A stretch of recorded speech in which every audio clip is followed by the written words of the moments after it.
Hey everyone, in this video I'm going to go ahead and show you all how we can actually change the slide orientation / the slide size on your Microsoft PowerPoint presentation.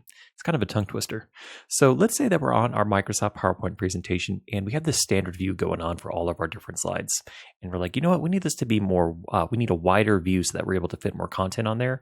And also you may think that it looks better when you're presenting.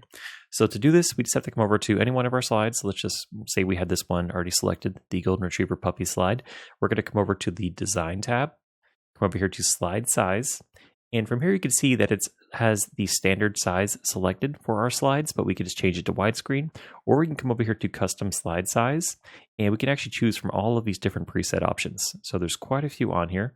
We can also choose how we want the orientation to appear for all of our slides. So we want them to be portrait or landscape, same thing for the notes, handouts, and outline. We can also customize the width and the height as well. So that's pretty cool, right? So what we're going to do now is we're going to go ahead and just pretend that we were starting from scratch here and we're on the slide. We're like, oh man, we need this to be wide. We don't need the standard view. Come over here to slide size, select widescreen. You can see it went ahead and expanded out the real estate for us. So now we have a wide view on our slides.